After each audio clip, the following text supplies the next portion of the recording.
20 अगस्त सन 2023 को जो सीटेट उर्दू का पेपर हुआ है उसमें पूछे गए पेपर 2 की फर्स्ट लैंग्वेज के क्वेश्चंस को आज हम लोग डिस्कस करेंगे। इससे पहले हमने पेपर 1 की दोनों ज़बानें और पेपर 2 की दूसरी ज़बान की आंसर की डिस्कस कर ली है। चलिए डिस्कस करते हैं पेपर 2 की पहली ज़बान की आंसर की। पहला सवाल जो है वो पेडागोजी पे मबनी है। इसको देखते हैं और समझते हैं कौन सा वाला ऑप्शन सही है। उस्ताद आमोज़गारों को मुख्तलिफ ग्रुपों में तकसीम करता है और हाथी के बारे में कहानी पढ़ने से पहले उसके बारे में आपस में सवालों जवाब करने के लिए कहता है। यानी कि हाथी पे कहानी पढ़ना है, लेकिन कहानी पढ़ने से पहले हाथी के बारे में टीचर बच्चों से क्वेश्चन आंसर करने के लिए कह रहा है। तो उसका मकसद क्या है? तो उसका मकसद है जनरेट करना इंटरेस्ट को किसमें, टॉपिक में, यानी कि मौजू में दिलचस्पी पैदा करना टीचर का मकसद है। तो ऑप्शन नंबर 4 हमारा करेक्ट है। जबान के क्लासरूम में एक तालिब इल्म पूरी क्लास को डिस्टर्ब कर रहा है, तो एज ए टीचर आप उससे किस तरह से निपटेंगे? उसकी मुआवनत के लिए वालिदैन पर मुनासिर होंगे, यानी कि माँ बाप को इन्फॉर्म कर देंगे, या फिर जाके मैनेजमेंट को बता देंगे, या फिर उसको इग्नोर करके जो बच्चे पढ़ने में संजीदा हैं उनकी तरफ ध्यान को केंद्रित करेंगे, या फिर पहले तलबा से उसकी मुआवनत के बारे में बातचीत करेंगे। तो अगर कोई भी बच्चा क्लास को डिस्टर्ब कर रहा है तो आप पहले उसकी रेमेडीज के बारे में उससे बात करेंगे, यानी कि बच्चे को दिक्कत क्या है, क्यों वो क्लास को डिस्टर्ब कर रहा है, वजह जानने की कोशिश करेंगे। तो ऑप्शन नंबर 4 हमारा करेक्ट है। क्वेश्चन नंबर 93 में क्या पूछा जा रहा है कि जब तलबा किसी मौजू पर इज्तिमाई गौर ख़ौस करें और अपना मसौदा तैयार करें, उसको एडिट करें और उस पर नज़र षानी करें, तो इस अमल से किस महारत का इजहार होता है? मैंने आपको पहले भी बताया है कि जो लिखने की महारतों के जो स्टेजेस होते हैं उसमें पहला स्टेज होता है गौर ख़ौस करना, फिर मसौदा तैयार करना, एडिट करना और फिर नज़र षानी यानी कि रिवीजन करना। तो ये जो अमल है वो लिखने की महारत का इजहार है कि आप पहले गौर ख़ौस करें, मसौदा तैयार करें, एडिट करें और उस पर नज़र षानी करें। तो ऑप्शन नंबर 1 हमारा करेक्ट होगा। दावा और दलील दी गई है, इसे समझते हैं। दावे में कहा जा रहा है कि इब्तदाई सतह पर पढ़ने और लिखने की महारतें जब वो तनकीदी सोच में माविन होती हैं, तो ये बात बिल्कुल सही है। प्राइम लेवल पे रीडिंग और राइटिंग स्किल जो है वो बच्चों में क्रिटिकल थिंकिंग को डेवलप करती हैं। तनकीदी सोच, पढ़ने और लिखने की ज़ैली महारतें, ये बात भी सही है। यानी कि दावा और दलील दोनों सही है, और जो दलील है वो दावे की सही तौज़ी है। यानी हम कह सकते हैं कि अलिफ और बे दोनों सही है, बे अलिफ की सही तौज़ी है। तीसरा वाला ऑप्शन करेक्ट होगा। क्वेश्चन नंबर 95 में पूछा जा रहा है कि ज़बान की महारतें सबसे बेहतर तौर पे कैसे सीखी जा सकती है? तो ज़बान की जो चारों महारतें, सुनना, बोलना, पढ़ना और लिखना, वो सभी एक दूसरे से मरबूत होती हैं, कनेक्टेड होती हैं, एक साथ सीखी जाती हैं। तो अगर एक मरबूत अंदाज में उन पर अमल किया जाए तो ज़बान की महारतों को बेहतर तौर पर सीखा जा सकता है। क्वेश्चन नंबर 96, बयानिया महारतों को बरतने के लिए, बयानिया महारतों को बरतने के तरीकों को समझने के बारे में तलबा के अंदाज़ा कद्र के लिए उस्ताद को तलबा से क्या कहना चाहिए? यानी कि आप अगर चाहते हैं कि बच्चे की जो नैरेटिव स्किल है उसको समझें, तो आप बच्चों से क्या करवाएंगे? अल्फाज की सही तौज़ीह में गलतियों को दुरुस्त करने के लिए कहेंगे, एक कहानी पढ़ने और मतन की तफ़हीम से मुताल्लिक़ सवालों के जवाब देने के लिए कहेंगे, या फिर मतन में शामिल अफ़आल और सिफ़ात को निशानज़द करने के लिए, या फिर हैरत अंगेज़ वाक़े को बयान करने के लिए कहेंगे? तो आप चाहते हैं कि बच्चे का जो नैरेटिव स्किल है वो डेवलप हो, तो उसे आप किसी ऐसे इंसिडेंट के बारे में बातचीत करने के लिए कहेंगे जिससे वो सरप्राइज हुए हों, यानी कि हैरत अंगेज वाक़े को बयान करने के लिए कहेंगे।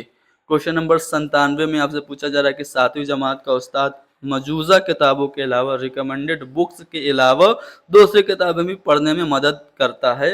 यानी कि टीचर दूसरी बुक्स पढ़ने में भी बच्चों की मदद कर रहा है, तो वो कौन सा तरीका डेवलप करने की कोशिश कर रहा है?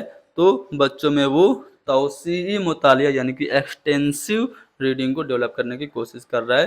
तो ऑप्शन नंबर 1 हमारा करेक्ट होगा। क्वेश्चन नंबर 98 में क्या पूछा जा रहा है कि प्रिंसिपल ज़बान के उस्ताद से नए सेशन के लिए निसाबी किताबों और दूसरे माखज़ के इंतखाब के लिए कह रहा है, यानी कि टीचर कह रहा है कि आप क्या करो, कोई भी नई किताब और कोई भी रिसोर्स को सिलेक्ट करो, तो जो मवाद का इंतखाब होगा वो उसके लिए कौन सबसे कम इम्पोर्टेंट होगा, गैर मुनासिब, और सबसे गैर मौजू कौन सी चीज़ होगी मवाद के इंतखाब के दौरान। तो देखिए, तलबा की मेंटल लेवल ये तो इम्पोर्टेंट होगी। जब हम बच्चों के लिए सिलेबस के बुक को चूज़ करेंगे तो बच्चों की जो लर्निंग नीड्स हैं उनके भी इम्पोर्टेंस है।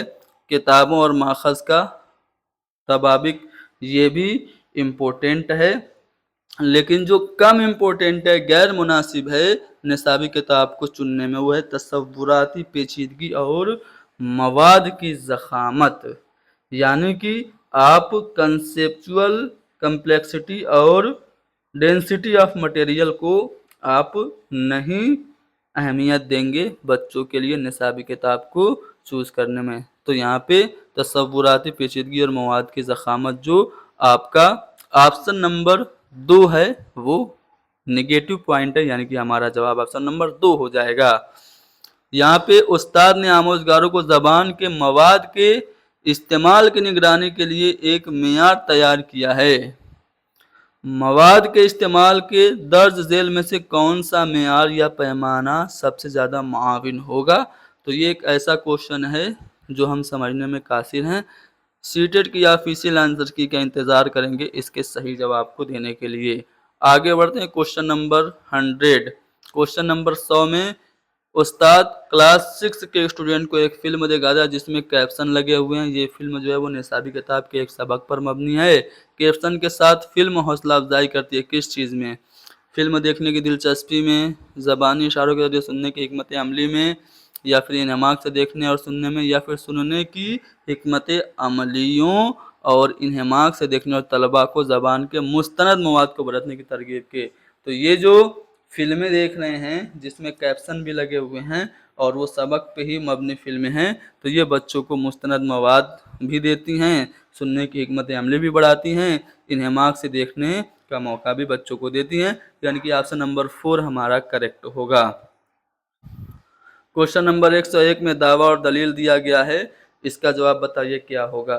देखिए, दावा क्या है कि बच्चा जो है वो अवाइली उम्र में इसम से ज़्यादा फ़िल इस्तेमाल करता है और कवायद के उसूलों को इग्नोर करता है। तो सही बात है, बच्चा जब शुरुआती दौर में अपने होगा तो वो ग्रामेटिकल रूल्स थोड़ी जानेगा, उसको ग्रामेटिकल रूल से कुछ फ़र्क ही नहीं पड़ता है। तो ये दावा सही है। अब जब ग्रामेटिकल रूल नहीं जानता और बच्चे की उम्र कम है तो इसका मतलब क्या है, उसके ज़ख़ीरे में भी तो कमी है। तो यहाँ पे दलील भी सही है, यानी दावा और दलील दोनों सही हैं। अलिफ और बे दोनों सही हैं, बे अलिफ की सही तौज़ीह है, यानी कि ऑप्शन नंबर 2 हमारा करेक्ट होगा। एक बच्चा अपने ज़बान के क्लासरूम के तजर्बात को अपनी वालदा से साझा करता है और कहता है कि बाज़ औक़ात हम आँखें बंद कर लेते हैं और उस्ताद अपने अपने बस्तों से एक एक सामान निकालने के लिए कहता है और फिर उसकी तफसील बताने की कोशिश हम करते हैं। तो ये सीखने का वाकई एक बेहतरीन तरीका, यानी कि एक सिचुएशन एक बच्ची अपनी माँ को बताती है कि जब मास्टर साहब स्कूल में हमसे कहते कि बेटा आंखें बंद कर लो और बस्ते से कोई किताब या कोई भी चीज़ निकालो और उस पर अपने ख्यालात को एक्सप्रेस करो, तो ये मुझे बहुत अच्छा लगता है, ये तरीका बहुत मुझे पसंद है। तो ये जो तबसरा है बच्चों की आमूज़ी तरजीहात को ज़ाहिर करता है। बच्चे की आमूज़ी तरजीहात बताइए, यानी कि ये तरीका बच्चे को क्यों पसंद है। जब मैं नकल करता हूँ तो ज़बान को सही से याद करता हूँ, जी नहीं। जब मैं देखता हूँ, आंखें बंद है तो देखेगा कैसे, सुनना होगा। ये बात सही है कि जब मैं सुनता हूँ तो ज़बान को सही से याद करता हूँ, यानी ऑप्शन नंबर 3 हमारा करेक्ट होगा। अब बढ़ते हैं क्वेश्चन नंबर 103 पे। इस मिसाल को पढ़िए जो तलबा मिसाल से मुताबिकत के लिए करते हैं और हिकमत अमली मुंतखब करते हैं। देखिए, अगर मुझे किसी का मानियो मतलब नहीं मालूम, तो मैं उस पर गौर फिक्र करता हूँ। इसका मतलब क्या है?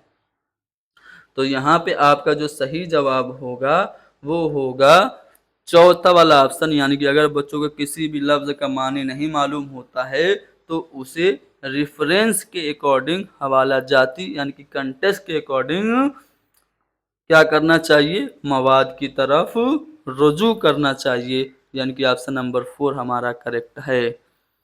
डायग्नोस्टिक टेस्ट का इस्तेमाल किसके अंदाजा कद्र के लिए, किसके इवेल्युएशन के लिए किया जाता है?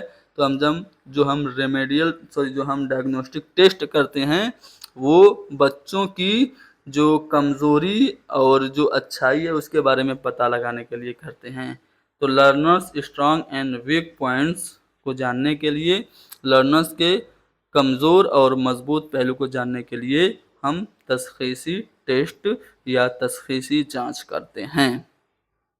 क्वेश्चन नंबर 105 है कि महारती जांच में हमेशा अंदाज़ा कद्र होता है, तो जो आपका प्रोफिशिएंसी में असेसमेंट होता है वो किस पे होता है? आमोज़गारों की ज़बान की सतह पर पहुंचने का होता है। तो यहाँ पे ऑप्शन नंबर 4 हमारा करेक्ट है।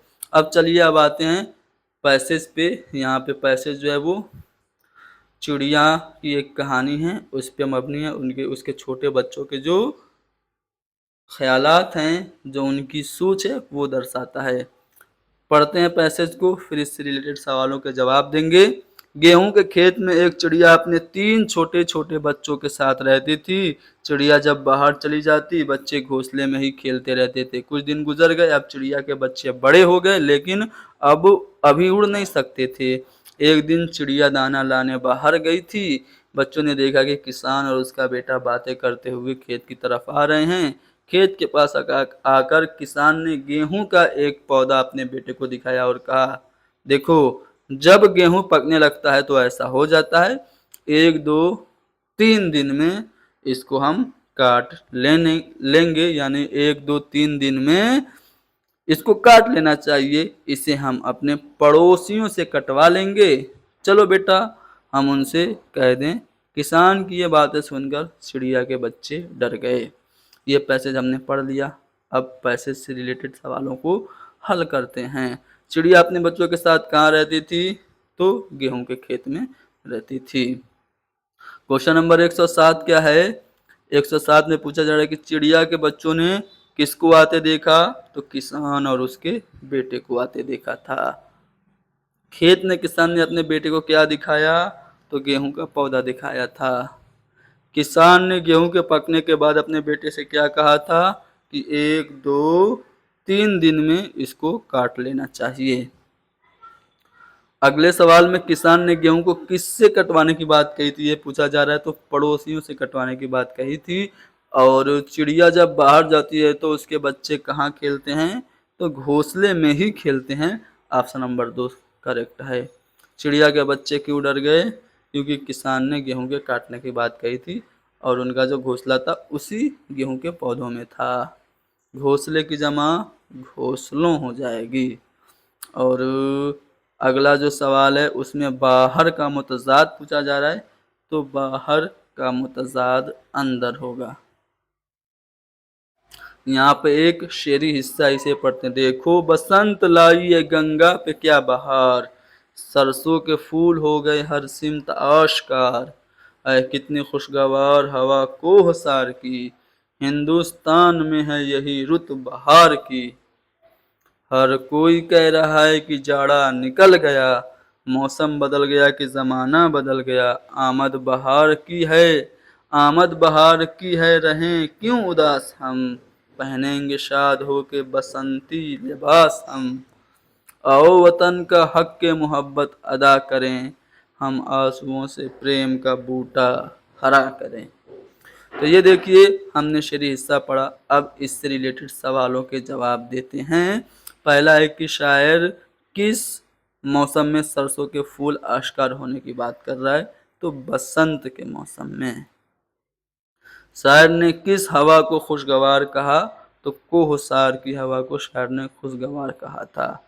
शायर प्रेम का बूटा किससे हरा करने की बात कर रहा है? तो आंसुओं से प्रेम का बूटा हरा करने की बात शायर कर रहा है। क्वेश्चन नंबर 118 में ये पूछा जा रहा है कि शायर बहार की आमद पर शाद होकर क्या करना चाह रहा है? तो बसंती लिबास पहनना चाहता है बहार की आमद पर। और पहनेंगे हम डैश होके बसंती लिबास, तो यहाँ पे जो खाली जगह क्या भरा जाएगा? शाद, यानी पहनेंगे शाद होके बसंती लिबास हम। आखिरी सवाल, मोहब्बत का मुतजाद होगा नफरत। ठीक है, तो पेपर 2 की पहली जबान की आंसर की हमने डिस्कस कर ली। इस तरह से जो चारों आंसर की थी वो डिस्कस कर ली गई। ठीक है, ये चौथी वाली आंसर की डिस्कस करने में थोड़ा सा वक्त ज़्यादा लग गया क्योंकि कल मैं आउट ऑफ टाउन था। तो उम्मीद करता हूँ कि आप इससे मिलाएंगे और आपका परफॉर्मेंस उर्दू में अच्छा हुआ होगा। क्लास को लाइक कर दीजिए, शेयर कर दीजिए और हैदरी स्टडी पॉइंट को ज़रूर सब्सक्राइब कीजिए। Thank you very much.